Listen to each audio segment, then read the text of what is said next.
Hello friends.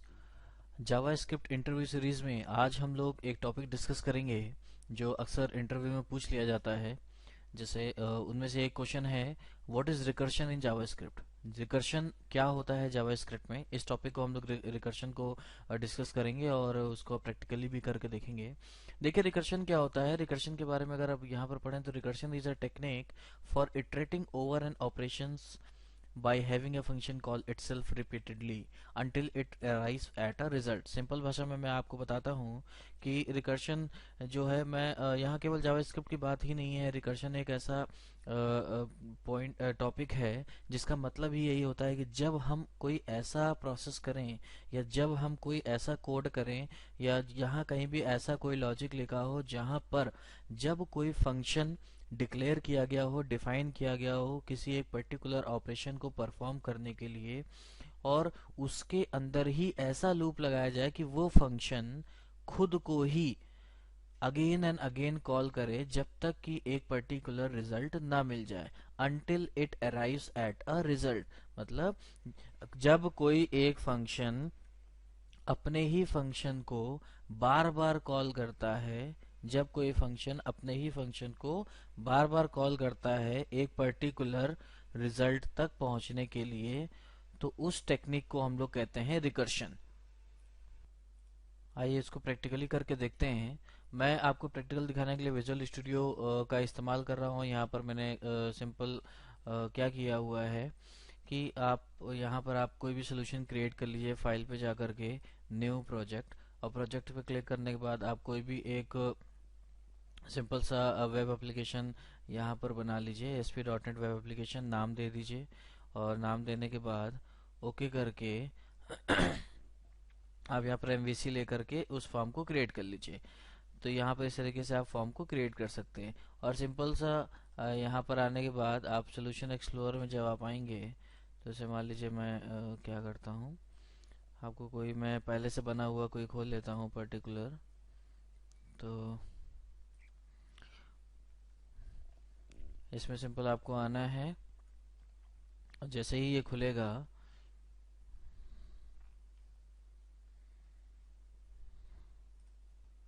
खुलने के बाद आपको सोल्यूशन एक्सप्लोरर में आपका जो भी प्रोजेक्ट का नेम है उस पर राइट क्लिक करना है। राइट क्लिक करने के बाद यहाँ पर आपको ऐड ऑप्शन आएगा। ऐड ऑप्शन पे जाकर के यहाँ पर आप HTML पेज को क्लिक करेंगे। HTML पेज को क्लिक करने के बाद यहाँ पर आप जो भी नाम देना चाहते हैं वो आप यहाँ पर अपना नाम दे देंगे।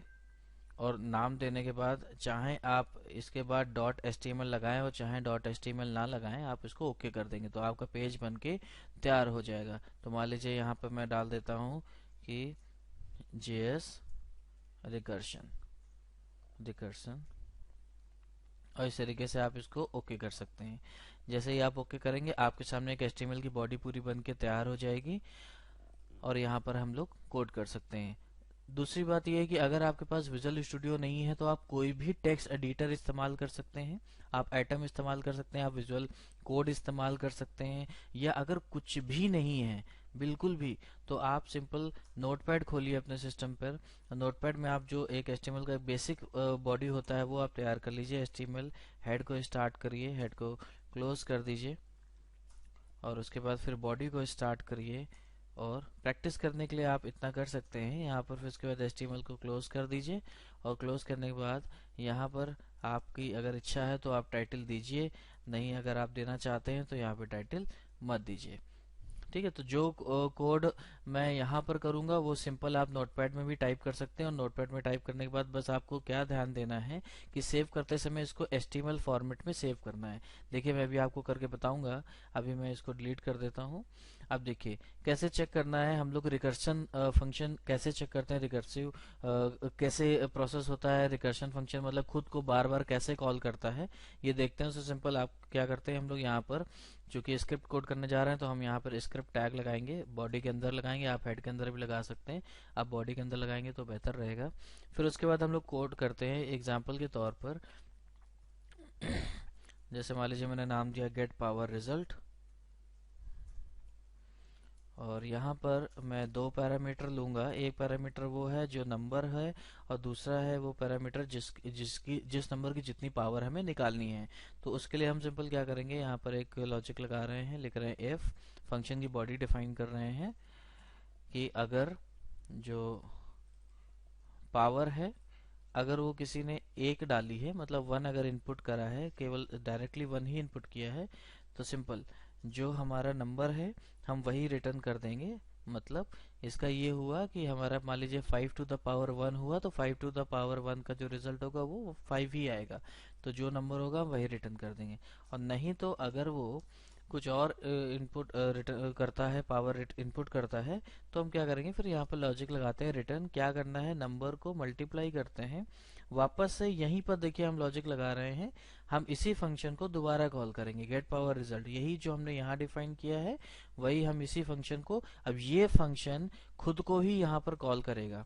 किस तरह से कॉल करेगा, ये क्या करने वाला है, सिंपल यहाँ पर अब पहला आर्गुमेंट क्या चाहिए, नंबर चाहिए, तो यहाँ पर दे देंगे नंबर, सिंपल नम, और उसके बाद यहाँ पर जो पावर होगी उसको आप पावर को एक -1 कर दीजिए, मतलब एक बाई एक एक एक करके ये जो होगा पावर रिजल्ट वो कम होता जाएगा। अब इसका लॉजिक कैसे एग्जीक्यूट करेगा मैं आपको बताता हूँ। जैसे मान लीजिए किसी ने यहाँ पर इनपुट दिया, मान लीजिए मैं आपको कॉल करके बताता हूँ यहाँ पर, और इस तरह से मैं यहाँ पर आपको समझाता हूँ कि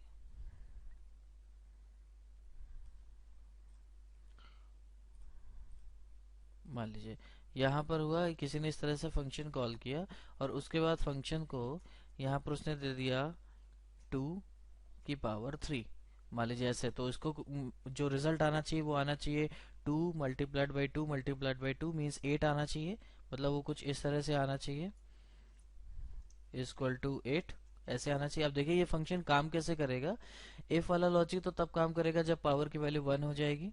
एल्स में आते हैं कि ये जो लाइन लिखी हुई है इसका क्या मतलब है, देखिए यहाँ पर अगर हम इसको यहाँ पर लिखते हैं इस तरह से, तो जब ये पहली बार ये लूप किस तरह से चलेगा, पहली बार जब वैल्यू आएगी तो यहाँ पर वैल्यू नम, मतलब यहाँ पे 2 होगी, फिर मल्टीप्लाई हो जाएगा, मल्टीप्लाई होने के बाद यहाँ पर क्या होगा कि ये वापस से फंक्शन कॉल होगा, फंक्शन कॉल होने के बाद फिर से ये फंक्शन यहाँ पर आएगा और इस जगह कॉल होने के बाद फिर ये इस कंडीशन पे आएगा, तो वापस से फिर आएगा नम इनटू समथिंग, तो नम इनटू समथिंग आएगा, तो यहाँ पर देखिए वापस से फिर क्या आ जाएगा, यहाँ आ जाएगा फिर से 2 आ जाएगा, फिर यहाँ से ये वाला नम देखिए फिर 2 आ जाएगा, फिर मल्टीप्लाई का साइन ये जो बना हुआ है ये आ जाएगा, फिर वापस से ये फंक्शन कॉल कर रहा है, क्यों, क्योंकि पावर की वैल्यू जो थी वो क्या थी, पहली बार में 3 थी, तो जब दोबारा गया जब ये वाली वैल्यू आई तो फिर इसकी वैल्यू 2 हो चुकी है यहाँ पर। अब इसके बाद फिर जब जाएगा तो इसकी वैल्यू यहाँ पर जैसे ही जाएगा तो इसकी वैल्यू यहाँ पर 2 होने के बाद क्या हो जाएगा,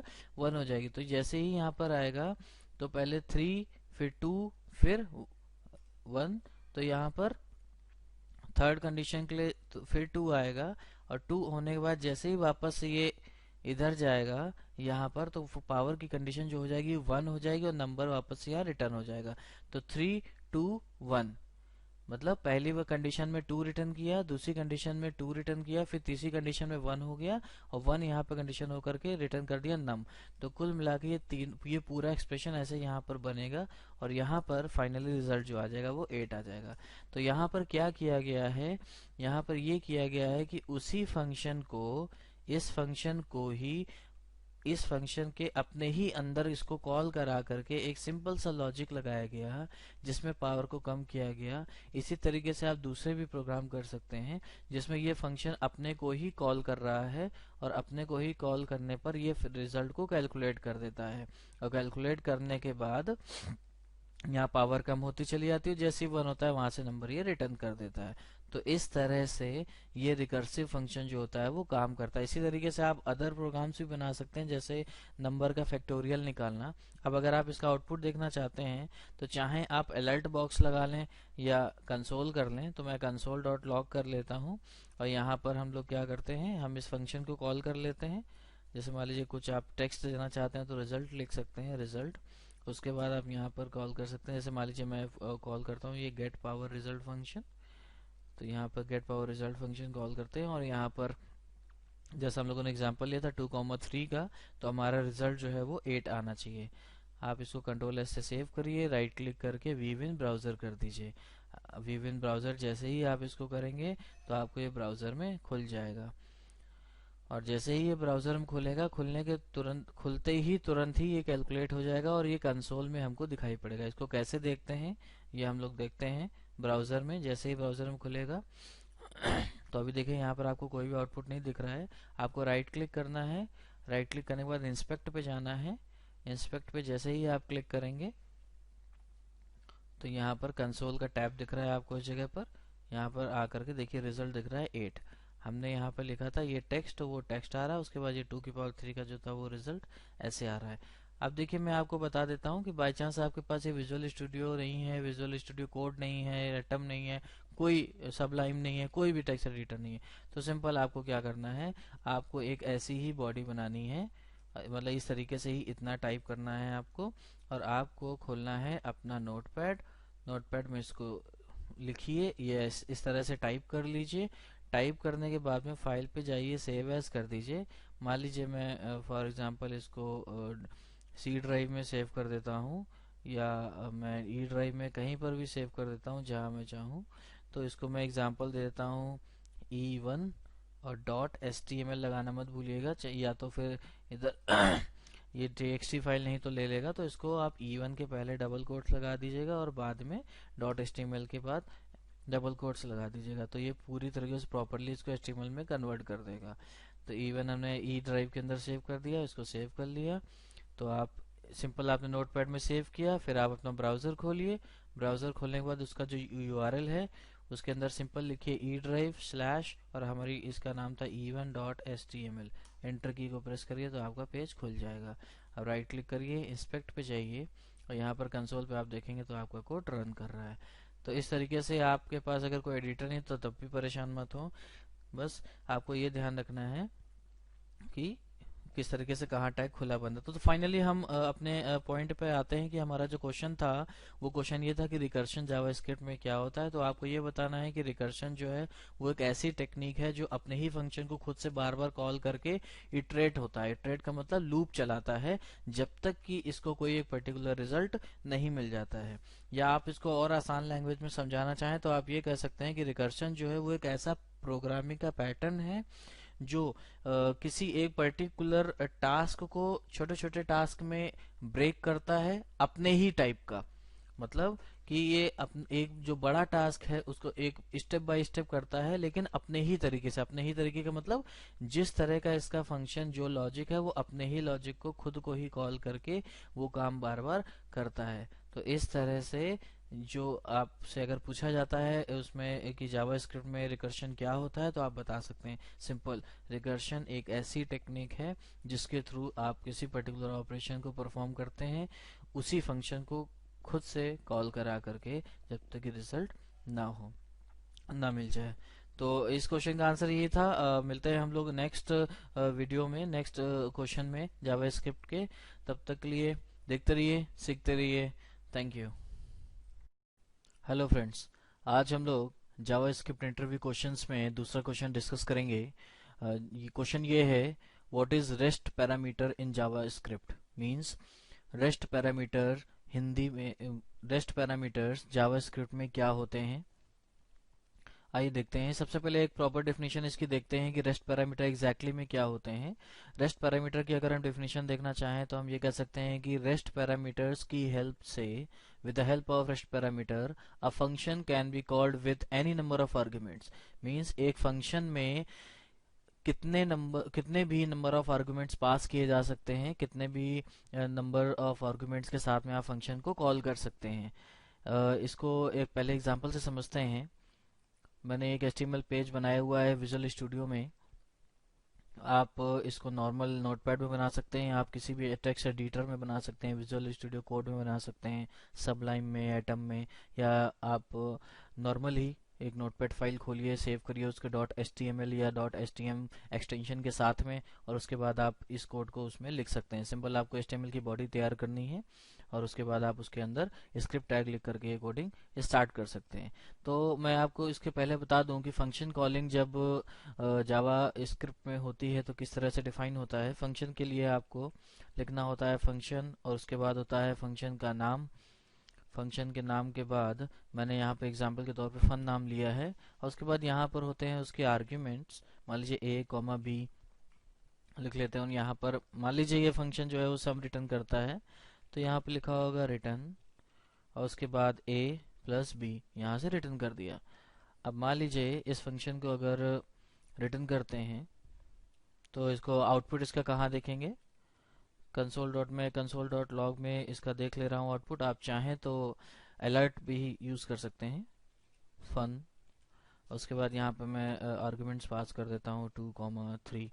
तो हमारा जो रिजल्ट है वो 2 + 3 यानी 5 रिटर्न आना चाहिए। आप इसको राइट क्लिक करके व्यू इन ब्राउजर कर सकते हैं।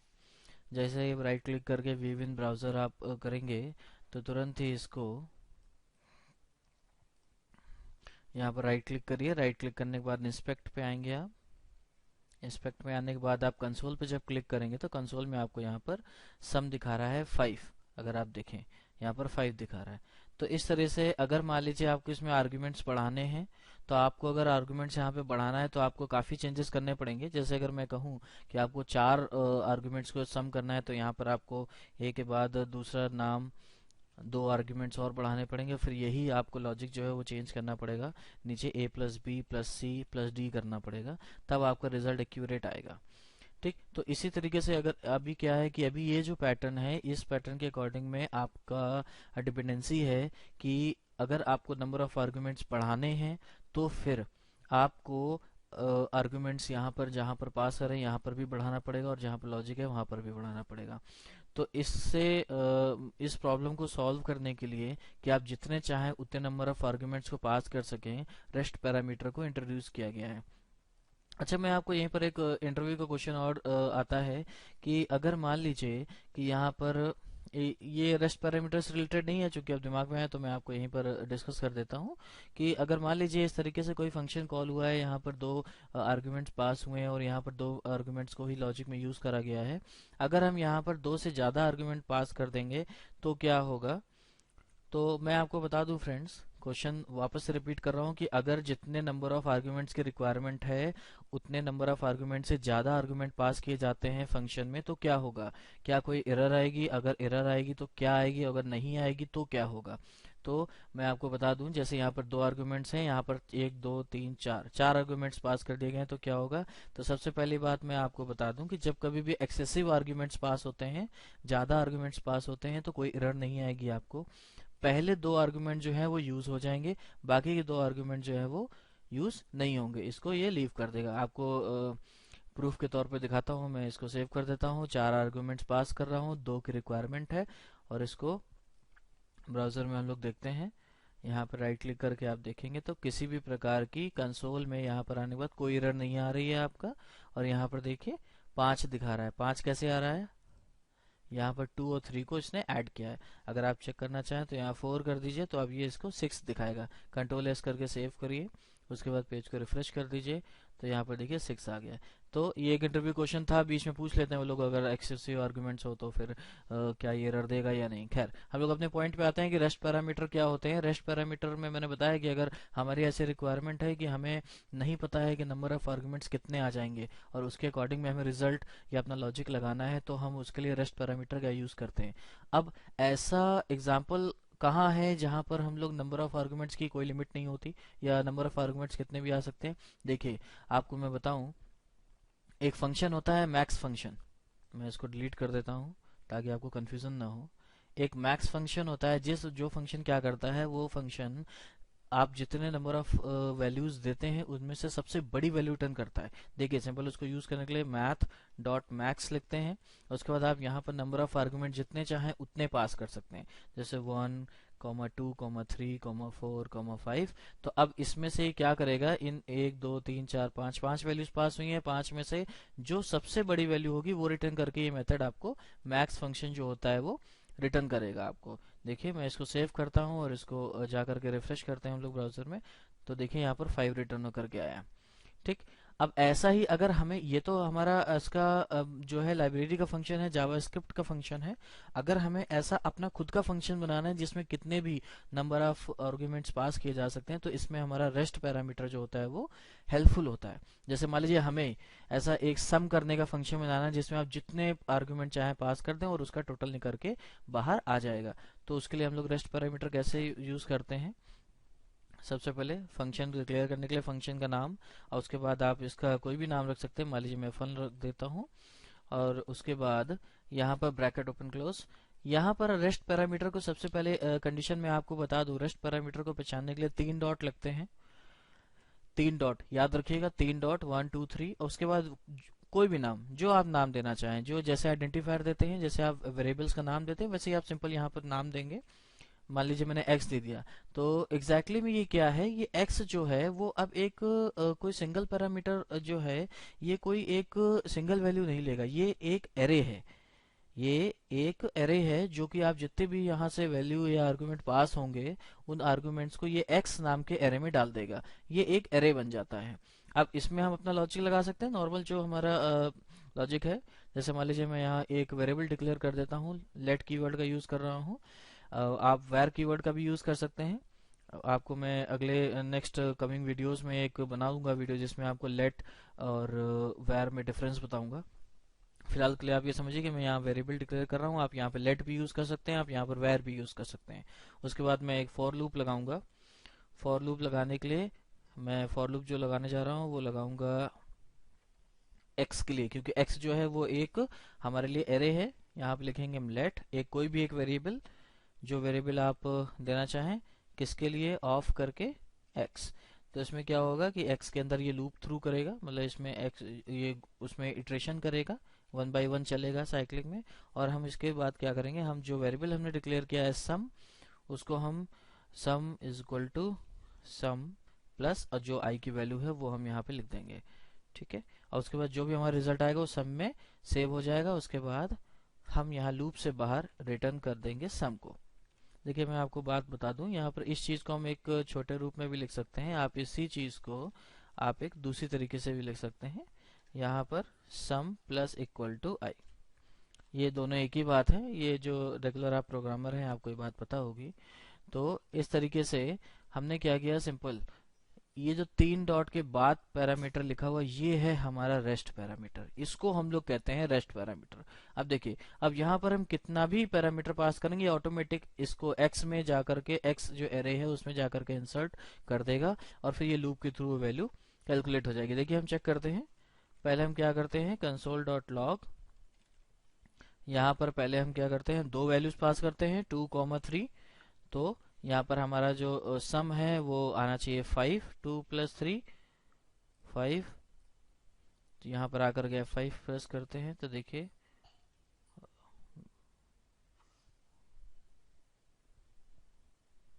मेरे ख्याल से यहाँ पर क्या हुआ, फन, ओहो 2,3 वैल्यू तो पास करी, लेकिन हमने फंक्शन का नाम नहीं दिया है यहाँ पर, फन ब्रैकेट, और उसके बाद यहाँ पर ये लीजिए सेव किया, फिर उसके बाद यहाँ पर ये देखिए 5 आ गया। अब हमारी रिक्वायरमेंट ज़्यादा है, हम ज़्यादा वैल्यू पास करना चाहते हैं, तो हमने कॉमा करके मान लीजिए 10 पास कर दिया। तो अब इसका जो रिजल्ट आना चाहिए वो 15 आना चाहिए। यहाँ पर जाकर के F5 प्रेस करते हैं तो ये देखिए 15 है। तो इस तरह से रेस्ट पैरामीटर का यूज करके आप जितने चाहे आर्गुमेंट यहाँ से पास कर सकते हैं। ठीक, अब देखिए यहाँ पर कुछ पॉइंट्स जो हैं वो आपको ध्यान रखने हैं। क्या ध्यान रखने हैं, जैसे हम लोग इसको 1 बाय 1 डिस्कस करते हैं। जैसे ये मैं रिपीट करा दूं आपको, रेस्ट पैरामीटर क्या होता है, रेस्ट पैरामीटर एक ऐसा पैरामीटर होता है जिसकी हेल्प से आप फंक्शन को कॉल कर सकते हैं with any number of arguments में, यानी उसमें कितने भी आर्गुमेंट्स को पास किया जा सकता है। एक दूसरा पॉइंट और है जिसको हम डिस्कस करेंगे, जिसमें लिखा हुआ आपसे कभी कभी इंटरव्यू ये पूछ लेता है, अच्छा ठीक है आपने बता दिया है कि रेस्ट पैरामीटर जो होता है 3 डॉट लगाने के बाद आप वेरिएबल का नाम लिख देते हैं तो वो रेस्ट पैरामीटर बन जाता है, तो ये 3 डॉट का क्या मतलब है एग्जैक्टली में। जो 3 डॉट है उसको आप समझने के लिए, या इसका मतलब जो होता है वो ये होता है, gather the remaining parameters into the array. Gather the remaining parameters into array, मतलब जो भी रिमेनिंग पैरामीटर्स आ रहे हैं उनको एरे में इंक्लूड कर दो, या उसको एरे में इंसर्ट कर दो, उसको एरे में रख दीजिए, इंसर्ट कर दीजिए, इकट्ठा कर दीजिए, और उस एरे को आप यूज कर सकते हैं। ठीक है, अब यहाँ पर एक क्वेश्चन और बनता है, ये क्वेश्चन ये बनता है कि क्या हम, अगला क्वेश्चन ये है कि क्या हम रेस्ट पैरामीटर को अदर आर्गुमेंट्स के साथ यूज कर सकते हैं। हाँ, यूज कर सकते हैं। मतलब क्वेश्चन ये है कि क्या यहाँ पर इसके अलावा अदर आर्गुमेंट्स भी हो सकते हैं। हाँ, हो सकते हैं, जैसे नॉर्मल हमारे आर्गुमेंट थे वैसे भी यहाँ भी हो सकते हैं। कंडीशन क्या है, कंडीशन ये है कि जो रेस्ट पैरामीटर होगा वो हमेशा आखिरी में होगा, उसको हम पहले में नहीं लिख सकते, कभी भी नहीं। आप देखिए, मैं आपको इसको करके दिखा देता हूँ। जैसे मान लीजिए हम यहाँ पे लिखते हैं ए कॉमा बी, इस तरह से आप लास्ट में लिख सकते हैं, और मैं इसको सम प्रिंट हुआ है, मान लीजिए अगर इसके पहले मैं आपको प्रिंट करा के दिखाता हूँ, कंसोल डॉट लॉग, आपको ए की वैल्यू प्रिंट करा देता हूँ, प्लस बीच में एक मैसेज डाल देता हूँ प्लस बी। तो देखिए ये दोनों वैल्यूज भी आप आराम से यूज कर सकते हैं अपने लॉजिक में, और ये रेस्ट पैरामीटर को भी आप साथ में यूज कर सकते हैं।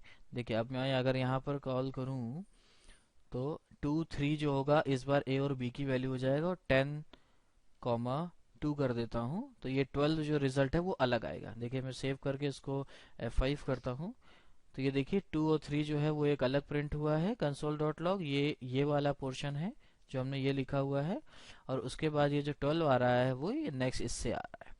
ठीक है, तो हम रेस्ट पैरामीटर को अदर वेरिएबल्स के साथ में यूज कर सकते हैं। हाँ, यूज कर सकते हैं, नो इश्यूज, कोई दिक्कत नहीं है, लेकिन कंडीशन ये है कि ये आखिरी में यूज होना चाहिए।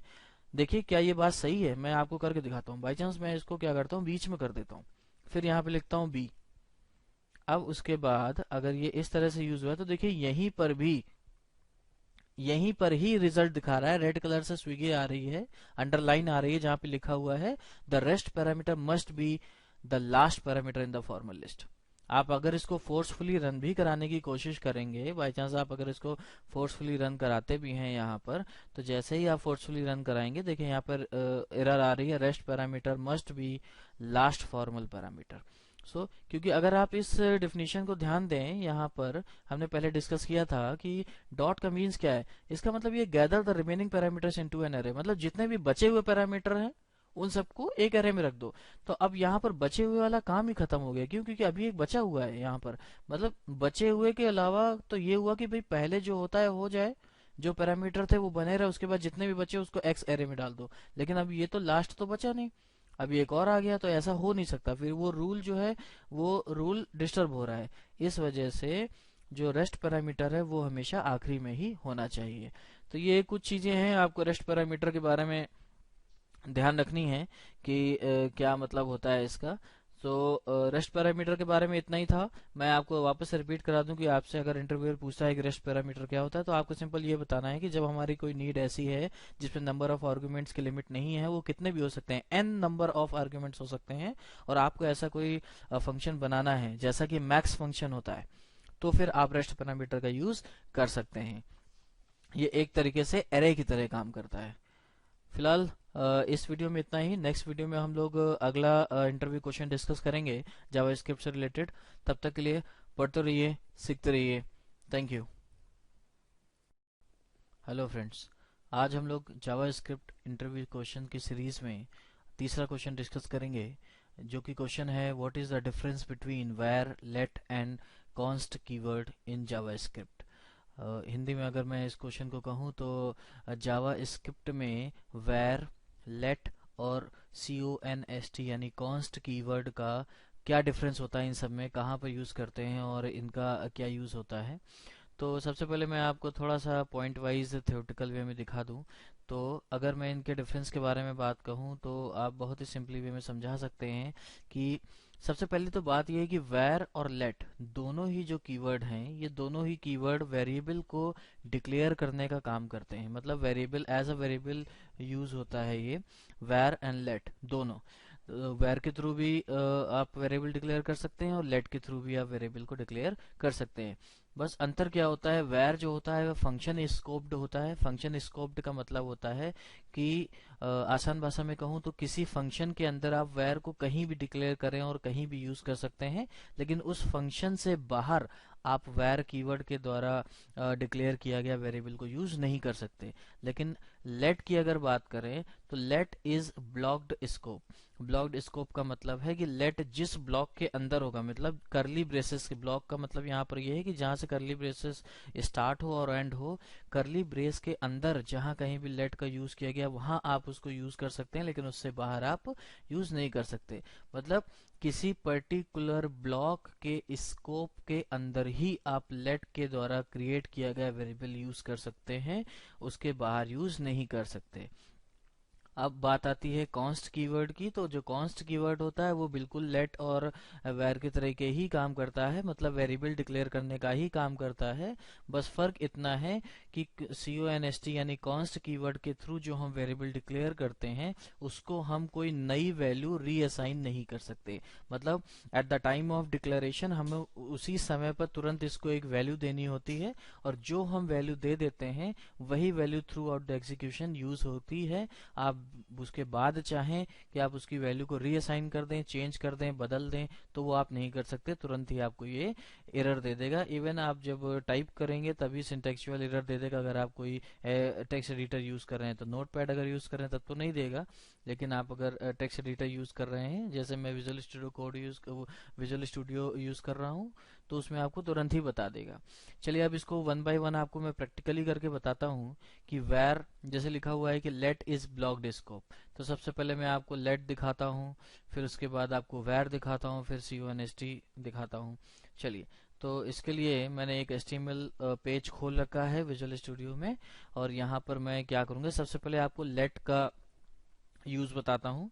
let को कहा गया है कि ब्लॉक्ड स्कोप होता है इसका। मान लीजिए मैं let के थ्रू एक कोई वेरिएबल लेता हूँ, जैसे मान लीजिए मैं एक a नाम का वेरिएबल ले लेता हूँ और इसको कोई वैल्यू दे देता हूँ 10, मान लीजिए ये देता हूँ। ठीक है, अब इस को वेरिएबल को अगर मैंने a नाम का वेरिएबल बनाया है, let के थ्रू बनाया है, और अगर ये अभी तो यहाँ पर ये फंक्शन के ब्लॉक के अंदर है, अगर मैं इसको किसी और ब्लॉक के अंदर कर दूं तो अभी क्या है, यहाँ पर ये मैंने डिक्लेयर किया, तो इस फंक्शन के अंदर आप इसके अंदर ये इसके बाद इसको कहीं भी यूज कर सकते हैं। ए वेरिएबल को आप सिंपल कंसोल डॉट लॉग करें और उसके बाद आप ए को प्रिंट करेंगे तो आप इजिली इसको देख सकते हैं, इसमें आपको कोई अंतर नहीं होगा। राइट क्लिक करके व्यू इन ब्राउजर करिए, और व्यू इन ब्राउजर पे आने के बाद राइट क्लिक करिए, इंस्पेक्ट पे आइए, इंस्पेक्ट के आने के बाद कंसोल टैब पे आने के बाद यहाँ पर इस तरीके से अभी कुछ नहीं दिख रहा है। क्यों? क्योंकि यहाँ पर हमने फंक्शन बना तो दिया लेकिन उसको हमने कॉल नहीं किया है। यहाँ पर आप आकर के इस फंक्शन को कॉल करिए, तब आपको यहाँ पर दिख जाएगा। F5 की को प्रेस करिए, यहाँ पर मैंने गलत लिखा है, कंसोल होता है CON, कंसोल डॉट लॉग। यहाँ पर आकर देखिए 10 आप यहाँ पर यूज कर सकते हैं इजिली, कोई टेंशन नहीं है। अब देखिए, अब लेट का मैंने बताया था ना ये ब्लॉक्ड स्कोप होता है। अब देखिए, मैं अगर इसको किसी पर्टिकुलर ब्लॉक के अंदर कर दूं, जैसे मान लीजिए मैं यहाँ पर इफ के अंदर इसको कर देता हूँ, मान लीजिए मैं यहाँ पर कुछ लिख देता हूँ, फिलहाल के लिए ट्रू लिख देता हूँ, और इसके अंदर मैं यहाँ पर इसको इस तरह से डिक्लेयर करता हूँ, और डिक्लेयर करने के बाद अब मैं अगर इसको यूज करने की कोशिश करता हूँ, ये देखिए ये लेट जो है वो इस ब्लॉक के स्कोप के अंदर है, और मैं इसको कंसोल लॉग करके बाहर यूज कर रहा हूँ इस ब्लॉक के, तो ये यहाँ पर यूज नहीं हो पाएगा। मैं इसको कंट्रोल एस करने के बाद यहाँ F5 प्रेस करूंगा, और ये देखिए तुरंत ही एरर आ गई, uncaught reference error, A is not defined आ गया। अगर मैं यही बात करूं, अगर मैं इसको where से यूज करता हूँ, where, अगर मान लीजिए मैंने इस वेरिएबल को a नाम के वेरिएबल को where के थ्रू डिक्लेयर किया है, और अब मैं यहाँ पर इसको यूज करना चाहता हूँ, तो F5 की प्रेस करेंगे तो देखिए 10 यहाँ पर आ गया। इस तरह से। अब अगर आप इसको, इस var a वेरिएबल को आप अगर इसके फंक्शन से बाहर यूज करना चाहेंगे तो यूज नहीं कर पाएंगे। इसके बाहर, अंदर और कहीं पर भी आप इसको a यूज करना चाहें तो कर सकते हैं। देखिए अगर ऐसे देखा जाए तो आप a आपने डिक्लेयर किया, वो इस ब्लॉक के अंदर है, तो इसके बाहर ये यूज नहीं होना चाहिए। अक्सर आप सी शार्प वगैरह में अगर कोडिंग करते हैं तो आपने देखा होगा, जहां पर जिसके अंदर डिफाइन होता है उसी के अंदर आप वेरिएबल को यूज कर सकते हैं। लेकिन वेर के साथ ऐसा केस नहीं है। वेर के साथ क्या सीन है कि अगर आपने ब्लॉक के अंदर यहाँ क्रिएट किया है तो आप उसको ब्लॉक से बाहर भी यूज कर सकते हैं, लेकिन ये फंक्शन स्कोप्ड होता है। फंक्शन मतलब जहां से फंक्शन खत्म हो रहा है, यहां से खत्म हो रहा है, इसके बाद आप इसको यूज करना चाहें तो नहीं यूज कर सकते। मान लीजिए मैं इस स्टेटमेंट को क्या करता हूँ, इस स्टेटमेंट को कॉपी करता हूँ और फंक्शन के बाद लिखता हूँ। मैं चाहता हूं कि इसको फंक्शन से बाहर यूज कर सकूं, या इस तरीके से मैं इसको यहाँ यूज करना चाहता हूं। तो देखिए फंक्शन को मैं ऊपर कॉल कर लेता हूं। अब मैं इसको, देखिए इसके ऊपर कॉल कर लेता हूं। अब मैं इसको फंक्शन से बाहर यूज करना चाह रहा हूं a वेरिएबल को। तो देखिए यहाँ पर आपको एरर आ जाएगा कि a is not defined. Even आप अगर इसको बाहर भी डिक्लेयर करते हैं, यहाँ पर इस तरीके से आप डिक्लेयर करते हैं और फिर आप इसको यूज करना चाहते हैं, तब भी आपको एरर देगा कि a इज नॉट डिफाइंड। तो यही पॉइंट हमने अभी डिस्कस किया था कि जो var होता है वो फंक्शन स्कोप्ड होता है। फंक्शन के अंदर आप var किसी भी ब्लॉक के अंदर डिक्लेयर करें, इनिशियलाइज करें, और कहीं भी फंक्शन के अंदर, फंक्शन के स्कोप के अंदर आप इसको कहीं भी यूज करें, कोई प्रॉब्लम नहीं है। और लेट जो होता है वो ब्लॉक के अंदर स्कोप्ड होता है। अब बात आती है const, कॉन्स्ट की। कॉन्स्ट क्या होता है? कॉन्स्ट जो होता है वो वेरिएबल डिक्लेयर करने का काम करता है, लेकिन इसके साथ सीन ये है कि आप एक बार जो वेरिएबल को डिक्लेयर करते समय जो वैल्यू दे देते हैं, जिस वैल्यू से इनिशियलाइज कर देते हैं, उस वैल्यू को आप बदल नहीं सकते हैं। जैसे मान लीजिए कि मैं यहाँ पर इसको लिख देता हूँ const, और उसके बाद कोई वेरिएबल दे देता हूँ, मान लीजिए v1 नाम देता हूँ, और इसको कोई एक वैल्यू दे देता हूँ। मान लीजिए मैं लिख देता हूँ यहाँ पर फर्स्ट वैल्यू, कोई वैल्यू दे देता हूँ यहाँ पर। और अब उसके बाद मैं क्या करता हूँ, मैं इसी वेरिएबल को आगे ही तुरंत ही कुछ काम किया, बीच में कुछ प्रिंट कराया, मान लीजिए मैं कोई दूसरा एग्जीक्यूशन कोड है वो अपना कराना हुआ करा लिया। यहाँ पर मान लीजिए मैंने कुछ भी लिख दिया, कोई भी हेलो लिख दिया। अब उसके बाद मैं वापस से इस वेरिएबल को रीअसाइन करना चाहूँ, मान लीजिए अगर मैं कोई वैल्यू रीअसाइन करता हूँ, मान लीजिए मैं लिखता हूँ सेकेंड वैल्यू।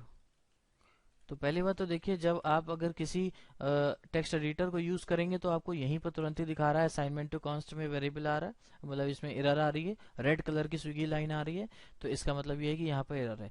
अगर आप नोटपैड पे कोडिंग कर रहे होंगे और नोटपैड पे तो आपको ये नहीं दिखाएगा, तो फिर आप अगर इसको सेव करके और रन अगर कराएंगे, मान लीजिए मैं इसको सेव करके F5 की प्रेस करता हूँ, तो यहाँ पर आपको एरर दिखा देगा कि असाइनमेंट टू कांस्टेंट वेरिएबल, ये एक एरर है, टाइप एरर। देखिए, तो इस तरह से कॉन्स्ट वेरिएबल को हम लोग जो है एक बार जो शुरुआत में वैल्यू देते हैं, वो वैल्यू आपको थ्रू आउट द प्रोग्राम रखनी पड़ेगी। आप उसको ड्यूरिंग द एग्जीक्यूशन उसको यूज नहीं कर सकते हैं, बदल नहीं सकते, रीअसाइन नहीं कर सकते। अब यहाँ पर क्वेश्चन ये आता है कि हम कहाँ पर लेट का यूज करें, कहाँ पर वायर का यूज करें, और कहाँ पर कॉन्स्ट का यूज करें। तो सबसे पहले आसान भाषा में ये समझ लीजिए कि कॉन्स्ट वेरिएबल आप वहां पर यूज करिए, उन वेरिएबल्स को डिफाइन करिए जिनकी वैल्यू ना चेंज होनी हो। जैसे आपको बेस्ट एग्जांपल बताता हूँ, मान लीजिए अगर आपका कोई आप मैथमेटिकल कैलकुलेशंस कर रहे हैं, तो उसके बाद मान लीजिए कोई पाई की वैल्यू है, कोई ऐसे वेरिएबल्स हैं जिनकी वैल्यू फिक्स होती है। जैसे मान लीजिए ग्रेविटेशनल कांस्टेंट होता है जी, उसकी 9.8 होती है, वैल्यू फिक्स होती है। मैथ्स में पाई होती है, मान लीजिए पाई में 3.14 फिक्स होती है। तो आप इस तरीके से 3.14 फिक्स कर दीजिए, ताकि अगर एक्सीडेंटली बाई चांस कोई धोखे से भी, गलती से भी अगर उसकी वैल्यू रीअसाइन हो रही हो, या उसकी वैल्यू को कोई बदलने की कोशिश करे, तो तुरंत वहीं पर एरर आ जाए। क्यों? क्योंकि मान लीजिए पाई की वैल्यू 3.14 है, तो फिर ये यही रहेगी, चेंज तो होनी नहीं है। ग्रेविटेशनल कांस्टेंट की कुछ वैल्यू है तो वो वही रहेगी। मान लीजिए कहीं पे कोई टॉर्क की वैल्यू फिक्स है या स्पीड ऑफ लाइट की वैल्यू फिक्स है, तो ये सारी चीजें चेंज नहीं हो सकती ड्यूरिंग द एग्जीक्यूशन। तो ऐसी वैल्यूज को आप कॉन्स्ट वेरिएबल बना करके उसके अंदर आप फिक्स करिए। या तो आपने कोई एप्लीकेशन डेवलप करी, आपसे क्लाइंट ने बताया है कि इस पर्टिकुलर वेरिएबल की वैल्यू यही रहेगी, तो आप उसको कॉन्स्ट बना दीजिए। अब सवाल ये आता है वेर और लेट कब यूज करें। जब आपको ये कंफर्म हो कि कोई पर्टिकुलर वेरिएबल जो है वो एक ब्लॉक के अंदर ही यूज हो और बाहर धोखे से यूज ना हो, तो फिर आप उसको लेट में यूज करिए। फॉर एग्जाम्पल, आप कोई लूप चलाते हैं, मान लीजिए आप फॉर लूप लगाते हैं और फॉर यहाँ पर आप लॉजिक लिख रहे हैं, तो यहाँ पर जैसे ही वेरिएबल डिक्लेयर करने की बात आती है तो आप हम वेर आई करके यहाँ इसकी स्टार्टिंग कर सकते हैं। लेकिन अगर वास्तविकता में देखा जाए तो हमें इस आई वेरिएबल को इस लूप से बाहर यूज नहीं करना है। तो यहाँ पर बेहतर ऑप्शन यही है कि आप लेट यूज करें और फिर आप आगे अपना काम करें जो भी अपना करना चाहते हैं। तो जब आप चाहते हैं कि आपका वेरिएबल जो आपने क्रिएट किया है वो आपके ब्लॉक से बाहर ना जाने पाए, एक्सीडेंटली या इंटेंशनली कैसे भी, तो फिर आप लेट उसमें यूज करिए। और नहीं तो फिर आप चाहते हैं कि अगर थ्रू आउट द पूरे फंक्शन के स्कोप में कहीं पर भी यूज हो जाए, तो फिर आप वेर कीवर्ड का यूज करिए, उसके थ्रू वेरिएबल आप डिक्लेयर करिए।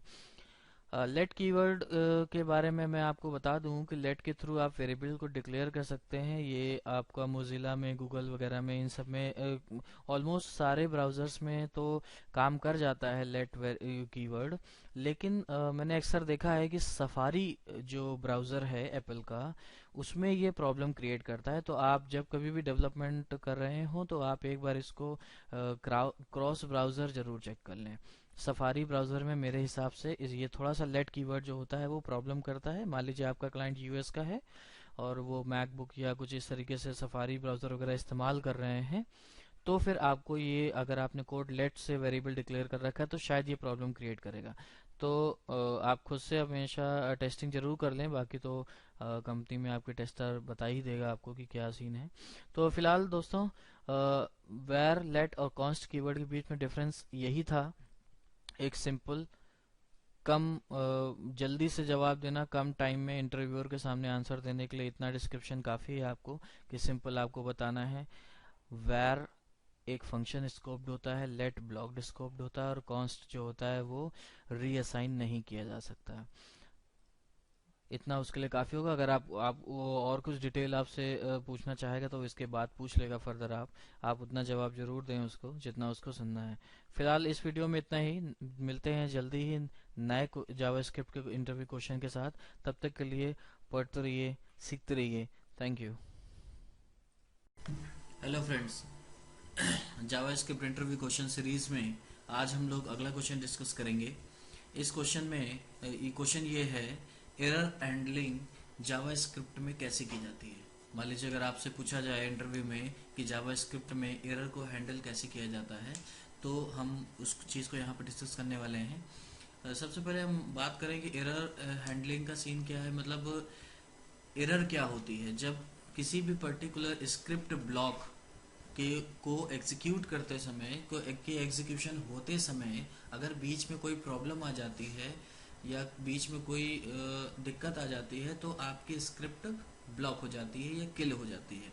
तो वो आपकी स्क्रिप्ट किल ना होने पाए, आपकी स्क्रिप्ट ब्लॉक ना होने पाए, रुकने ना पाए, उसको एक पर्टिकुलर मैनर में यूज़र के सामने या प्रोग्रामर के लिए एक यूज़र फ्रेंडली मैसेज आए या एक पर्टिकुलर वो एक्शन हो जो एरर आने पर आप चाहते हैं, तो उसके लिए एरर हैंडलिंग करी जाती है।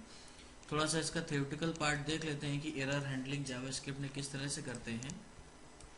जावास्क्रिप्ट में एरर हैंडलिंग जो होती है वो हम करते हैं ट्राई कैच का ब्लॉक यूज़ करते हैं। ट्राई कैच ब्लॉक एक ब्लॉक होता है जिसके थ्रू हम लोग एरर हैंडलिंग को करते हैं जावास्क्रिप्ट के अंदर। इसको कैसे करते हैं इसको प्रैक्टिकली भी मैं समझाऊंगा। दूसरा पॉइंट ये होता है कि ट्राई कैच जो होता है वो केवल तब वर्क करता है जब जो कोड लिखा हुआ है वो रनेबल होना चाहिए। कोड मस्ट बी रनेबल, मतलब कोड आपका सही होना चाहिए, कोड में कोई सिंटेक्स एरर नहीं होनी चाहिए। मतलब कि कोड जो है वो रनेबल होना चाहिए। रन टाइम में कोई प्रॉब्लम आती है तो ट्राई कैच ब्लॉक आपको हैंडल कर लेगा। रन टाइम एरर्स को कभी कभी हम लोग दूसरे वर्ड्स में एक्सेप्शंस भी कहते हैं।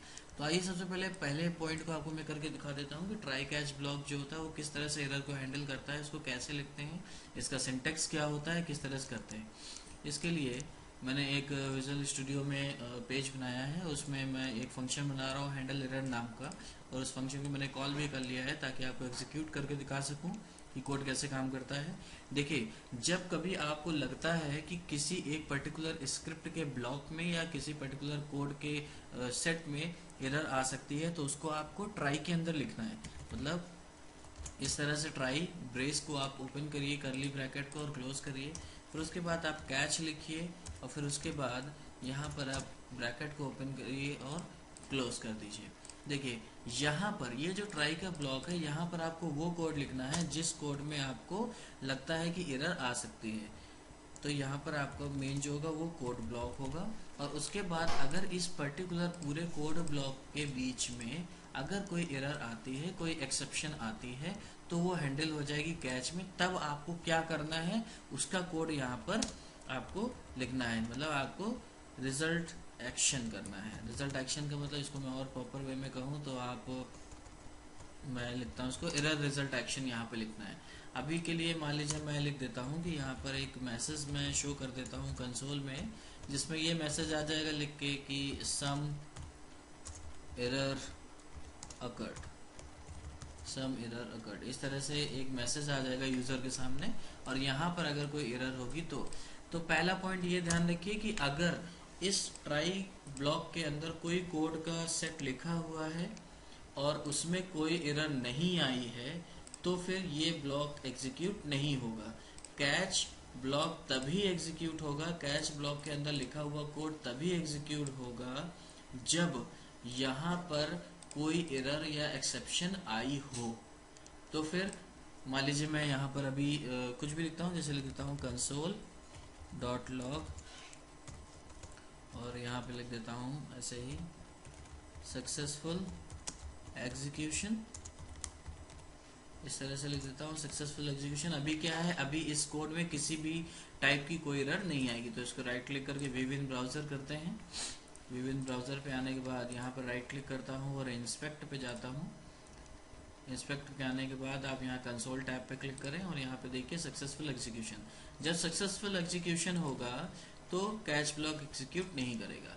ये तब होगा, कैच ब्लॉक के अंदर लिखा हुआ कोड आपका तब एग्जीक्यूट करेगा जब इसके अंदर कोई ऐसा कहीं पर भी इंटरप्शन आ जाएगा, कहीं पर भी एक्सेप्शन आ जाएगी, कहीं पर भी कोड की वजह से प्रॉब्लम आ जाएगी।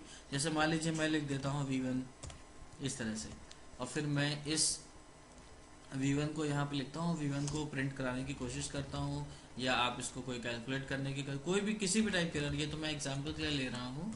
तो यहाँ पर ये एक एरर है। क्या एरर है ये? एरर ये है कि V1 जो है वो ना ही ये वेरिएबल डिक्लेयर किया गया है और ना ही इसको कोई वैल्यू असाइन करी गई है। अगर कोई वैल्यू भी असाइन कर दी जाती तो इसको जावा स्क्रिप्ट ऑटोमेटिकली डिक्लेयर कर देती, लेकिन यहाँ पर केवल V1 डायरेक्टली लिखा हुआ है और यहाँ पर हम इसको यूज़ करने की कोशिश कर रहे हैं, जो कि एक एरर है। अब देखिए यहाँ पर ये एक्सेप्शन है, रन टाइम पे एरर आएगी। ये कोड रनेबल है, ये कोड रन कर रहा है, मतलब इसमें कोई अभी देखा जाए तो कोई सिंटेक्स एरर नहीं है, रन टाइम पे कोई एरर आएगी इसमें।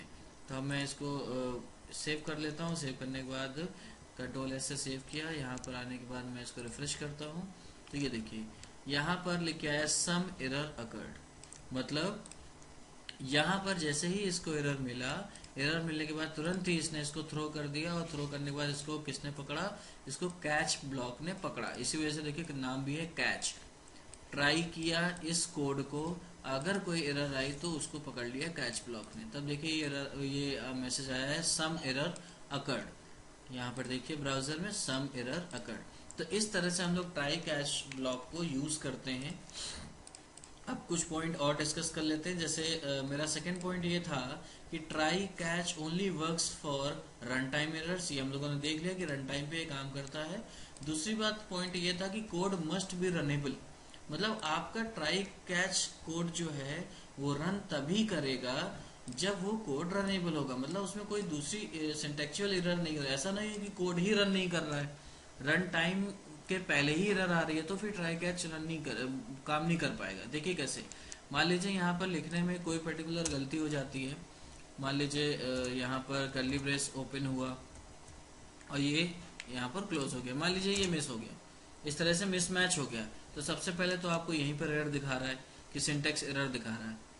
ठीक, ये तो आपको, चूंकि आप कोई एडिटर इस्तेमाल कर रहे हैं, इस वजह से आपको एरर दिखा रहा है। बाई चांस आपने इसको नोटपैड में कोड कर रखा है या नोटपैड प्लस प्लस में कर रहे हैं या कहीं पर ऐसे कर रहे हैं जहाँ पर ये आपको देखना पॉसिबल नहीं है, और आपको यहाँ पर इस तरीके से कोई आपने कोड लिखा और आपको लग रहा है कि ये सही है लेकिन वो सही नहीं है, तो कोड अगर रनेबल नहीं होगा, कोड अगर रनेबल नहीं होगा तो ट्राई कैच ब्लॉक का कोई मतलब नहीं है, वो काम नहीं कर पाएगा। देखिए अब मैंने यहाँ पे सिंटेक्स एरर करी है, अब मैं इसको रन करा के दिखाता हूँ आपको, तो यहाँ पे देखिए अनकॉट सिंटेक्स एरर, अनकॉट मतलब यहाँ पर वो कैच नहीं कर पाया है, अनएक्सपेक्टेड टोकन कैच आ गया, वो एरर आ गई है उसकी वजह से। अगर ये इसको कैच कर चुका होता तो यहाँ पर मैसेज आता सम एरर अकर्ड। तो आपको ये पॉइंट ध्यान रखना है कि ट्राई कैच जो है वो तभी काम करता है जो ट्राई के अंदर कोड लिखा हुआ है वो रनेबल होना चाहिए, मतलब जावा स्क्रिप्ट का कोड वैलिड होना चाहिए, मीन्स वैलिड जावा स्क्रिप्ट कोड अवेलेबल होना चाहिए ट्राई ब्लॉक के अंदर। अब तीसरा पॉइंट देखते हैं, देखिए यहाँ पे लिखा हुआ है if exception happens in scheduled code, अगर किसी कोई शेड्यूल्ड कोड लगा हुआ है तो उसके अंदर जो है अगर एक्सेप्शन आती किसी शेड्यूल्ड कोड के अंदर, तो फिर उसको ट्राई कैच जो होता है वो पकड़ नहीं पाता, उसको कैच नहीं कर पाता है। तो अब क्या करना है, अब सबसे पहले यहाँ पे क्वेश्चन अगला आ गया, तुरंत ही आपसे पूछ सकता है इंटरव्यू के शेड्यूल्ड कोड होता क्या है, आपको भी पता होना चाहिए शेड्यूल्ड कोड क्या होता है। तो देखिए मैं बताता हूँ आपको शेड्यूल्ड कोड क्या होता है। शेड्यूल्ड कोड ऐसा कोड होता है जो पर्टिकुलर एक टाइम इंटरवल के लिए लगाया गया हो। तो इस काम को करने के लिए हमारे पास सेट टाइम आउट एक मेथड होता है। देखिए कैसे उसको काम करता है हम लोग सेट टाइम आउट के थ्रू। तो सेट टाइम आउट के लिए मैं एक शेड्यूल कोड जनरेट करता हूँ, इसको यहाँ पे लिखता हूँ मैं सेट टाइम आउट के बारे में मैं आपको एक वीडियो बना के समझाऊंगा बाद में, फिलहाल अभी ऐसे समझिए। सेट टाइम आउट क्या होता है, एक पर्टिकुलर हम इसमें टाइम देते हैं और उस टाइम के बाद वो कोड एग्जीक्यूट करता है। तो मान लीजिए मैं सेट टाइम आउट करता हूँ, सेट टाइम आउट करने के बाद मैं यहाँ पर एक फंक्शन डिफाइन करता हूँ और इस फंक्शन के अंदर मैं कोई एरर जनरेट कर देता हूँ, कोई भी एरर, मान लीजिए मैं ऐसे ही जनरेट कर देता हूँ वी वन वही एरर मैं जनरेट कर देता हूँ। और फिर उसके बाद यहाँ पर इसका टाइम आउट दे देता हूँ 1000 मिली सेकेंड, मीन्स यहाँ पर ये 1 सेकेंड के बाद एग्जीक्यूट होगा। तो देखिए एक्सेप्शन बाहर कहीं नहीं है ट्राई कैच ब्लॉक के अंदर में, लेकिन सेट टाइम आउट से बाहर नहीं है लेकिन अंदर है। और ये जो कोड है यहाँ से यहाँ तक कोड, ऐसे कोड को हम लोग देखिए यहाँ पर कहते हैं शेड्यूल्ड कोड। जो अभी हम लोगों ने वर्ड पढ़ा है शेड्यूल्ड कोड, मतलब एक जहाँ पर टाइम एप्लीकेबल हुआ है उसको हम लोग बोलते हैं शेड्यूल्ड कोड। तो ये जो आपका शेड्यूल कोड है इसके अंदर अगर कोई एरर आ रही है तो उस एरर को ट्राई जो ब्लॉक है वो नहीं कैप्चर करता है, नहीं उसको थ्रो करता है कैच ब्लॉक में।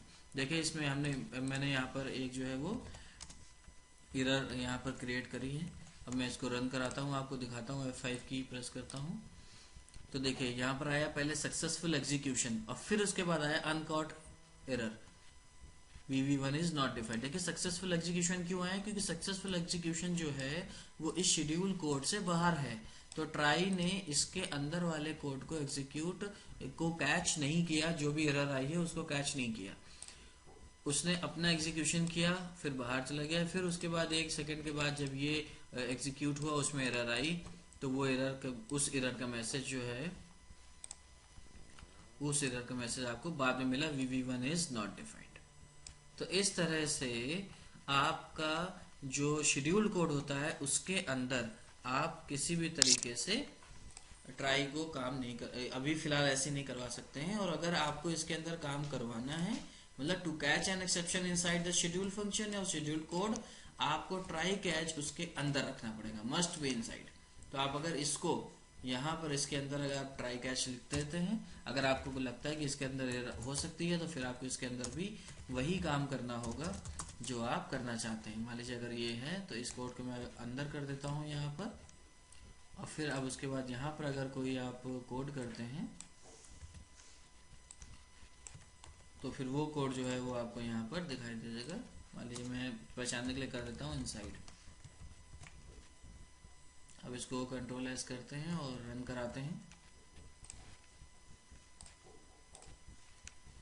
ये देखिए यहाँ पर एक पर्टिकुलर 1 सेकंड के बाद देखिए यहाँ पे आया सम एरर अकर्ड इनसाइड। अब वहाँ पर जो कोड के अंदर एरर थी वो कैप्चर हो गई है। तो आपको ये कुछ पॉइंट लिखने हैं। फिलहाल इस वीडियो में हम इतना ही कवर करेंगे। एरर हैंडलिंग का अभी दूसरा पार्ट भी है जिसमें हम आपको 2 पॉइंट और मैं डिस्कस करूंगा जो कि बहुत इंपॉर्टेंट पॉइंट्स हैं और अक्सर पूछे भी जाते हैं। और आपके अगर आप प्रोग्रामर हैं, एक्सपीरियंस्ड हैं, और अगर एक्सपीरियंस नहीं भी है, आपने अगर प्रोग्रामिंग भी स्टार्ट करी है, तो आपको वो पॉइंट काफ़ी हेल्पफुल होंगे जो कि मैं पार्ट 2 में बताऊंगा। फिलहाल इस पार्ट में मैंने आपको बताया कि ट्राई कैच ब्लॉक जो होता है उसके थ्रू हम लोग जावा स्क्रिप्ट में एरर हैंडलिंग करते हैं। ट्राई को प्रॉपरली वर्क करने के लिए उसका कोड जो होता है वो रनेबल होना चाहिए। और अगर शेड्यूल्ड कोई कोड है तो उसके अंदर जो ट्राई कैच ब्लॉक है वो उसके अंदर आपको सेपरेट लगाना पड़ेगा। जो आपने शेड्यूल कोड के बाहर वाला ट्राई कैच ब्लॉक है वो उसके लिए काम नहीं करेगा। तो फिलहाल इस वीडियो में इतना ही। नेक्स्ट वीडियो में मिलते हैं error handling in JavaScript part 2 में। तब तक के लिए पढ़ते रहिए, सीखते रहिए। Thank you.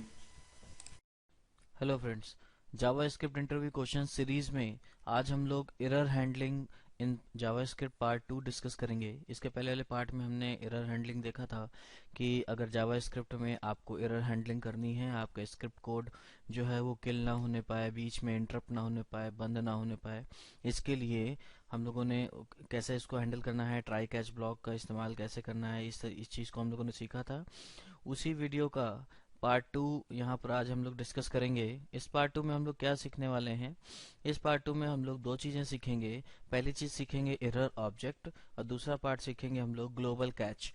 तो देखते हैं वन बाय वन। सबसे पहला पॉइंट है एरर ऑब्जेक्ट।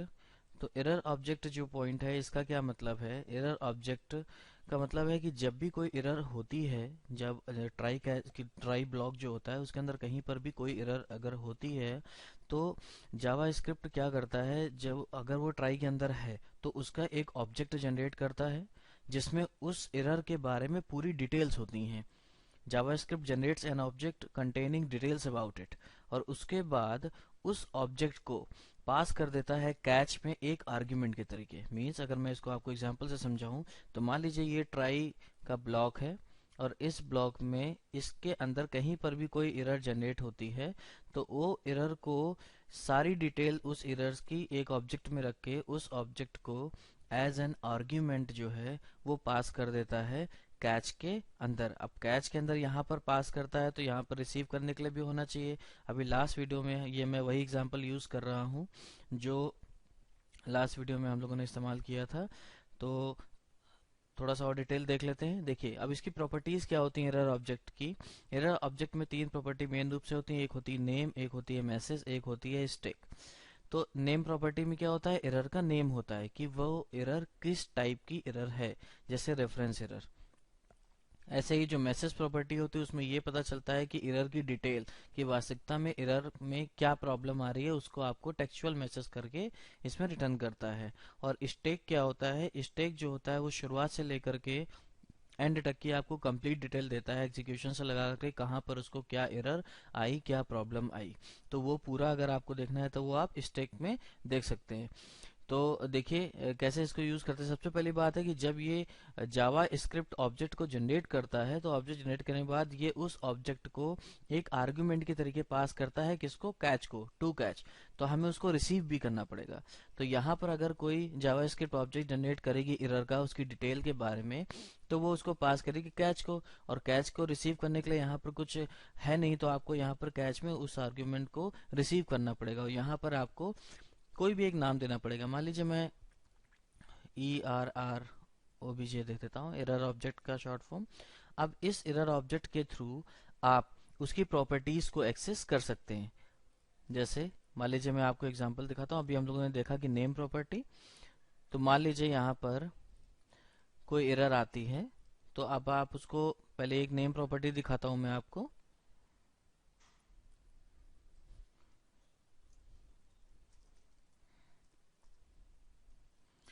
मान लीजिए एरर नेम देखना है तो error object dot name property.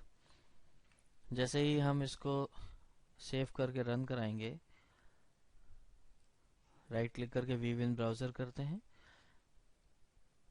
जैसे ही राइट क्लिक करके व्यू इन ब्राउज़र करेंगे तो देखिए यहाँ पर इंस्पेक्ट एलिमेंट में जब आप आएंगे और इंस्पेक्ट एलिमेंट के बाद यहाँ कंसोल, देखिए यहाँ पर एरर का डिटेल आया है लेकिन ये रेड कलर से नहीं है। मतलब अगर ये रेड कलर से होता तो वो जावास्क्रिप्ट और ब्राउज़र जो है वो खुद जनरेट करता है, लेकिन ये ब्लैक कलर से, मतलब ये वो चीज़ है जो हमने खुद से जनरेट करी है। यहाँ पर जो हम लोगों ने लिखा हुआ, देखिए हमने लिखा एरर नेम और उसके बाद उसका नाम। तो यहाँ देखिए एरर नेम और उसके बाद उसका नाम है रेफरेंस एरर, मतलब यहाँ पर रेफरेंस की एरर है। इसी तरह से अगर आप इसका दूसरी प्रॉपर्टी एक्सेस करना चाहें, मैसेज और स्टैक, तो हम लोग इसी तरीके से इसकी मैसेज प्रॉपर्टी भी एक्सेस कर सकते हैं। देखिए यहाँ पर आपको लिखना है कि अगर एक प्रॉपर टेक्सचुअल मैसेज देखना है आपको, तो यहाँ पर आप, मैं इसका मैसेज चेंज, टेक्स्ट चेंज कर देता हूँ। एरर मैसेज क्या होगा, यहाँ पर लिख देते हैं मैसेज, कंट्रोल एस करता हूँ, यहाँ पर आकर के F5 प्रेस करता हूँ। तो देखिए एरर का नाम जो आ गया वो आ गया रेफरेंस एरर, और एरर का जो मैसेज है वो आ गया है VV1 इज नॉट डिफाइंड। मतलब ये आपको यहाँ पर बता रहा है कि ये जो VV1 है वो डिफाइंड नहीं है। अब आपको पूरा थ्रू आउट मैसेज देना, पूरा स्टेक देखना है, पूरा प्रोसेस एग्जीक्यूशन देखना है कि किस तरीके से कहाँ पर क्या हुआ है, पूरा स्टेक देखना है। तो आप यहाँ पर स्टेक प्रॉपर्टी का इस्तेमाल करके देख सकते हैं। जैसे मान लीजिए मैं अपना मैसेज दे देता हूँ यहाँ फुल स्टेक,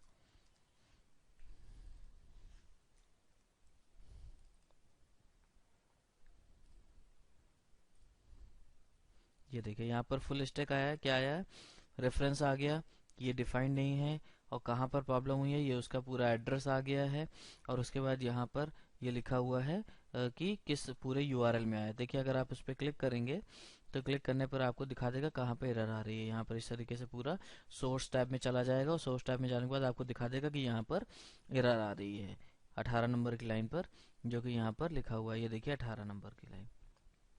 तो इस तरह से आप एरर ऑब्जेक्ट का भी इस्तेमाल कर सकते हैं जब आपको डिटेल पूरी चाहिए हो। अब यहाँ पर क्वेश्चन ये आता है कि यूजर को तो इन सब डिटेल से कोई लेना देना है नहीं, तो हम इस ऑब्जेक्ट का इस्तेमाल क्यों करें। ये बात आप बिल्कुल सही कर रहे हैं कि यूजर का इससे कोई लेना देना नहीं है, लेकिन कभी कभी आप अपने डेवलपमेंट पॉइंट ऑफ व्यू से, या आप अपना इसको अगर इस एरर को लॉक करना चाहते हैं, लॉक मतलब डेटाबेस में स्टोर करना चाहते हैं या सेव करना चाहते हैं, तो फिर क्या करते हैं कि इन सारी प्रॉपर्टीज जो है उनको हम लोग क्या करते हैं, इस एरर ऑब्जेक्ट की इन प्रॉपर्टीज को हम लोग एक पर्टिकुलर अपने किसी एक्शन मेथड में थ्रो कर देते हैं, एक्शन मेथड में सेंड कर देते हैं, जावास्क्रिप्ट की कॉल के थ्रू या पोस्ट के थ्रू या गेट के थ्रू, जिसके थ्रू भी भेजना है आपको।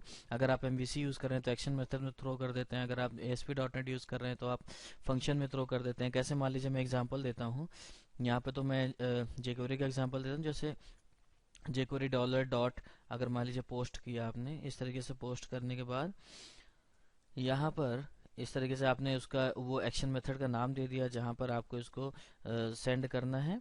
उसके बाद यहाँ पर आपने उसको as a parameter data pass कर दिया कि आपने एरर का नेम पास कर दिया, और उसके बाद फिर आपने उसका मैसेज पास कर दिया, और फिर मैसेज पास करने के बाद फिर आपने उसका और भी डेटा कोई पास कर दिया, और फिर लास्ट में आकर के आपने कोई एक पर्टिकुलर मैसेज, जो भी आगे फंक्शन प्रॉपर होता है वो आप कर सकते हैं। तो कुल मिला के ये है कि एरर ऑब्जेक्ट का जो काम होता है वो क्या होता है कि इसके थ्रू आपको पूरी डिटेल मिल जाती है। उस पूरी डिटेल को, पूरे स्टैक को, मैसेज को या पर्टिकुलर नेम को, एरर नेम को, सारी डिटेल अगर आप रखना चाहते हैं तो आप यहाँ से उसको सेंड करा सकते हैं अपने डेटाबेस में सेव करने के लिए, ताकि इन फ्यूचर कभी ज़रूरत पड़े, कहाँ पे एरर आई, किस जगह पे एरर आई, तो फिर आप उसको यूज़ कर सकें। तो ये पहला पार्ट था जिसमें हम लोग, पहला पॉइंट था जिसमें हम लोगों ने पढ़ा कि एरर ऑब्जेक्ट क्या होता है। एरर ऑब्जेक्ट सिंपल सा एक ऑब्जेक्ट, ऐसा ऑब्जेक्ट होता है जो जावा स्क्रिप्ट जनरेट करती है ट्राई ब्लॉक के अंदर अगर कोई एरर आती है, और उस ऑब्जेक्ट में उस एरर की सारी डिटेल को रख देती है। और वो डिटेल रखती, उसको हम, और भी प्रॉपर्टीज होती हैं लेकिन मेन रूप से हम लोग इन प्रॉपर्टीज को फेच कर सकते हैं, name, message and stack property को। अब देखिए अगर मान लीजिए कि हमें क्या करना है, अब ये तो वहाँ काम करेगा जहाँ पर हमारा ट्राई कैच ब्लॉक लगा होगा। इन केस कभी आपको अगर ऐसा लगता है कि थ्रू आउट द प्रोग्राम अगर पूरी स्क्रिप्ट में कहीं पर भी एरर आए, तो वो एरर कैप्चर हो जाए, या वो एरर पकड़ में आ जाए, या वो एरर पता चल जाए एग्जैक्टली मेरा आई कहाँ है, किस लाइन पे आई है, क्या एरर की डिटेल है, किस कॉलम पे आई है। अगर इस तरह की आपको डिटेल रखनी है तो फिर ये आपका ट्राई कैच मान लीजिए जहाँ छूटा होगा वहाँ काम नहीं कर पाएगा। तो उस केस में हम लोग इस्तेमाल करते हैं ग्लोबल कैच का। ग्लोबल कैच, ये जो कैच नॉर्मल है अभी लोकल कैच है, अब हम लोग इस्तेमाल करेंगे ग्लोबल कैच। ग्लोबल कैच का इस्तेमाल करने के लिए देखिए क्या होता है, थोड़ा सा थ्योरी देख लीजिए। ग्लोबल कैच जो होता है ये होता है हमारा ग्लोबल कैच। ग्लोबल कैच में क्या होता है कि जब हम लोग को नहीं पता होता कि पूरी स्क्रिप्ट के दौरान कहाँ पर भी कहीं पर भी कोई एरर आ सकती है या कोई एक्सेप्शन आ सकती है, तो हम लोग क्या करते हैं कि हम लोग इसको एक पर्टिकुलर ऐसे ग्लोबल जगह पर रखते हैं और उसके मैसेज को हम लोग यूज कर लेते हैं। जैसे मान लीजिए कैसे यूज करते हैं, पहले वो तरीका बताता हूँ फिर आपको ये बताता हूँ किस तरीके से यूज करना है। तो उसके लिए आप कोशिश करिए स्क्रिप्ट को रखिए हेड टैग के अंदर। यहाँ मैंने हेड टैग के अंदर रखा है ताकि ग्लोबली एक्सेस हो सके पर्टिकुलर जगह पोर्शन पे जाकर के। इसकी जो ऐसा ना हो कि लिमिटेड हो जाए ये सारे पूरी स्क्रिप्ट में कहीं पर भी एक्सेस हो जाए। और अगर आप कोई जेएस फाइल यूज कर रहे हैं तो आप डायरेक्टली यहाँ वहाँ रख दिए, वहाँ स्क्रिप्ट टैग की जरूरत नहीं होती। अगर कोई जेएस फाइल, ये तो मेरी एचटीएमएल फाइल है इसलिए मैंने इसको हेड टैग के अंदर रखा हुआ है। तो इसके लिए सिंपल आपको क्या करना होता है, आपको लिखना है विंडोज डॉट ऑन एरर। मतलब इस पूरे विंडो ऑब्जेक्ट में कहीं पर भी कोई एरर आती है तो आपको एक फंक्शन यूज करना है जिस फंक्शन में ये डिटेल जो होता है जावास्क्रिप्ट वो पास कर देता है। पहला जो पार्ट होता है वो होता है मैसेज, एरर का मैसेज। दूसरा होता है यूआरएल, तीसरा मतलब कहाँ पे एरर आई है, किस पेज में। लाइन जो होती है वो किस लाइन पे एरर आई है। कॉलम जो होता है वो किस कॉलम पे एरर आई है, मतलब किस नंबर ऑफ कैरेक्टर पे एरर आई है। और एरर ऑब्जेक्ट जो होता है उसमें एरर की डिटेल्स होती हैं। यही चीज यहाँ पर मैंने लिख रखी है, अगर आप ध्यान से देखें यहाँ पर कि जो पार्ट है मैसेज, मैसेज में जो होता है वो ये बताता है कि किस तरह की एरर है, फंक्शन नॉट डिफाइंड या इस तरीके से। ऐसे यूआरएल जो होता है वो कहाँ पर कौन सा डॉक्यूमेंट में एरर आई है, लाइन किस लाइन नंबर पे आई है अगर लाइन अवेलेबल है तो, कॉलम किस कॉलम पे आई है। और इसी तरह एरर ऑब्जेक्ट में जो होता है उससे वही सारी प्रॉपर्टीज आप एक्सेस कर सकते हैं जो आपको दी गई हैं, जो अभी हमने इसके पहले यहाँ पर पढ़ी हुई हैं। तो इस तरह से आप इसको यूज कर सकते हैं। जैसे देखिए अब मैं इसको यूज करके बताता हूँ। मैं आपको दोबारा बता दूं एचटीएमएल फाइल है या सी एस एचटीएमएल फाइल है। अगर मान लीजिए अब एमवीसी यूज कर रहे हैं तो सी एस एचटीएमएल फाइल होगी या वीबी एचटीएमएल फाइल होगी। तो उस फाइल में आपको स्क्रिप्ट टैग के अंदर रखना है। और अगर आप कोई जेएस फाइल यूज करें तो सिंपल सबसे नीचे जाकर के आप पूरी स्क्रिप्ट फाइल के सबसे नीचे लास्ट में बॉटम पे जाकर के इस कोड को ऐड कर लीजिए। फिर उसके बाद यहाँ पर इस जगह पर ये मैसेज, मैं तो आपको एग्जांपल के तौर पे यहाँ पे मैसेज शो करा रहा हूँ। इस मैसेज को शो कराने के बजाय आप उसको उसी तरीके से एक्शन मेथड में थ्रो करा करके पोस्ट करा सकते हैं, अपने डेटाबेस में सेव कर सकते हैं या जैसी आपकी रिक्वायरमेंट हो। तो मान लीजिए मैं अभी ट्राई कैच ब्लॉक यहाँ से हटा देता हूँ। फॉर एग्जाम्पल कहीं पर किसी ब्लॉक में पर्टिकुलर ट्राई कैच लगाना आप भूल गए, तो मान लीजिए हम भी यहाँ पर यहाँ से लगाना जो आपने लगाया था वो मैं भूल गया यहाँ से लगाना इस तरह से। और यहाँ पर ये एरर आ रही है लेकिन अभी पता नहीं चल रही, बहुत बड़ा कोड है, कई सारी बहुत सारी लाइन्स है उनका कोड है, तो इस तरीके से पता नहीं चल पा रही हैं। तो ऐसे में इसको हैंडल करने के लिए हमने क्या यूज किया, हमने यूज किया विंडो डॉट ऑन एरर। अब देखिए देखते हैं कि ये कैप्चर करेगा या नहीं करेगा। तो अभी तो मैंने एग्जांपल के तौर पे यहाँ पे लिख रखा है, आप पहचानने के लिए मान लीजिए मैं यहाँ लिख देता हूँ, लाइन नंबर लिख देता हूँ, यहाँ पर कॉलम नंबर लिख देता हूँ ताकि ये लगे कि हाँ वास्तविकता में हमारा ही फंक्शन है ये। तो इस तरीके से मैं इसको थोड़ा सा लेफ्ट में कर देता हूँ ताकि दिखाई पड़ जाए इस तरह से। तो इस तरीके से हम लोग इसको काम करते हैं। अब देखिए मैं इसको रन कराता हूँ, कंट्रोल एस करता हूँ और उसके बाद यहाँ पर आकर के रिफ्रेश करता हूँ। ये देखिए यहाँ पर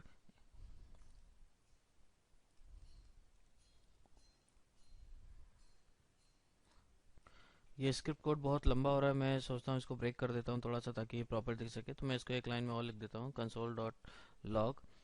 और यहाँ पर हम लोग क्या करते हैं कि ये वाला जो सेक्शन है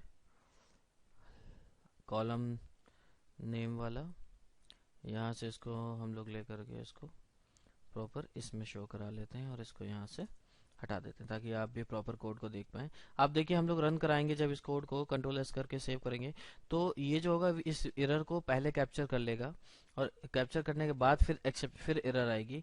तो इस कैप्चर करने के बाद यहाँ पर सीन क्या है, यहाँ पर ये जो फंक्शन है विंडोज डॉट ऑन एरर जो मेथड है, इस मेथड के थ्रू क्या होता है, या तो आप यहाँ पर कोई कोड करिए इस जगह पर जो उसको हैंडल कर सके। यहाँ पर आपको जैसे आपको कैच में लिखते हैं उस तरीके से कुछ करिए, हैंडल करिए यहाँ पर। नहीं तो फिर क्या करेगा, फिर इसको यहाँ पर आपको मैसेज शो कर देगा और उसके बाद जो एग्जैक्ट एरर आ रही होगी वो आपको दिखा देगा। तो बेहतर ये रहता है कि जहाँ पर जो एरर आ रही हो वो आपको पता लगाने के लिए यहाँ पर आप कोड लगा दें। वो कोड जैसे आप अभी मैंने बताया था डॉलर डॉट पोस्ट करके, इस तरीके से आप को वहाँ यहाँ से आप डेटा भेज दीजिए कि एरर का कौन सा डेटा है, या यहाँ से उस यूआरएल को कॉल कर दीजिए जो कस्टम पेज हो आपका, जो एरर के लिए हम लोग बनाते हैं, something is wrong, something went wrong, या इस तरीके से आप भेज सकते हैं जो यहाँ पे एरर आ रही है, या आप जिस तरह से इसको हैंडल करना चाहें वैसे हैंडल कर सकते हैं। फिलहाल मैंने एक फंक्शन यहाँ पर मेरा कोई स्क्रिप्ट का कोड है उसमें कोई एक्सेप्शन आती है तो ये इसको कैप्चर करता है या नहीं करता ये हम लोग देखते हैं। तो कंट्रोल एस करते हैं और फिर उसके बाद इसको रन कराते हैं। तो देखिए यहाँ पर मैंने message URL line number, message URL और लाइन नंबर 18 लाइन नंबर है या नहीं ये देखते हैं। ये देखिए ये एरर नंबर जो है वो 18 नंबर लाइन नंबर है। उसके बाद यहाँ पे कॉलम नंबर और एरर ऑब्जेक्ट, कॉलम नंबर 13 और एरर ऑब्जेक्ट मतलब रेफरेंस एरर वीवी1 इज नॉट डिफाइंड। और इसके बाद जहां पर एरर आई थी उसका मैसेज आपको यहाँ पर दिखा रहा है। अब उस चीज को आप हैंडल करने के लिए यहाँ पर मैंने बताया आप जो भी तरीके इस्तेमाल करना चाहें, चाहे आप उसको कस्टम पेज पे थ्रो करें या कस्टम मैसेज और कुछ दिखाएं या किसी तरीके से हैंडल करें। लेकिन विंडो डॉट ऑन एरर जो है इसके थ्रू क्या होता है, जनरली हम लोग तब इसको इस्तेमाल करते हैं जिसको हम डेटाबेस में सेव कर सकें और कभी कहीं से कोई एरर कैप्चर ना हो पा रही हो, ना पकड़ में आ रही हो, तो हम उस डेटाबेस में जा करके उसको देख सकते हैं। या प्रोडक्शन में कोई एरर आ रही हो तो आप यहीं से डायरेक्टली उस पे डेटाबेस को खोल करके जहां पर आपने उसको सेव किया उसको चेक कर सकते हैं। तो इस तरीके से दूसरा तरीका था जहां पर आप ग्लोबल कैच का इस्तेमाल कर सकते हैं, जो आप जिसके थ्रू एरर हैंडल होगी और एरर की डिटेल जान सकते हैं। तो इस तरीके से आपको दो वीडियोस में मैंने आपको कंफर्म किया फ्रेंड्स कि आप किस तरह से एरर को हैंडल कर सकते हैं। पहला तरीका मैंने बताया था ट्राई कैच का तरीका, दूसरा तरीका मैंने बताया कि अगर ट्राई कैच के साथ आप कहीं भूल जाते हैं और अगर आपको लगता है कि एरर कैप्चर होनी चाहिए तो आप उसका विंडो डॉट ऑन एरर का इस्तेमाल कर सकते हैं। एरर की फुल डिटेल लेनी है तो आप एरर ऑब्जेक्ट का इस्तेमाल कर सकते हैं, जो हम लोगों ने कैच के अंदर ऑब्जेक्ट को रिसीव किया था जो जावास्क्रिप्ट जनरेट करके पास करती है। तो इस तरीके से आप प्रॉपर एरर हैंडलिंग को कर सकते हैं जावास्क्रिप्ट में। इंटरव्यू क्वेश्चन आए या आपको लिखने के लिए आए या आपसे रिटन टेस्ट में पूछा जाए या कैसे पूछा जाए तो आप इस तरीके से बता सकते हैं कि ट्राई कैच को किस तरह से इस्तेमाल कर सकते हैं। लास्ट वीडियो में एक इंटरव्यू क्वेश्चन उसके अंदर और था जो आप ध्यान रखिएगा, वो कभी अक्सर पूछ लेते हैं कि शेड्यूल्ड कोड क्या होता है। तो शेड्यूल्ड कोड क्या होता है इसको जानने के लिए आप पिछला वीडियो भी देख सकते हैं। मिलते हैं नेक्स्ट वीडियो में एक नए इंटरव्यू क्वेश्चन और कंसेप्ट के साथ। तब तक पढ़ते रहिए, सीखते रहिए। Thank you.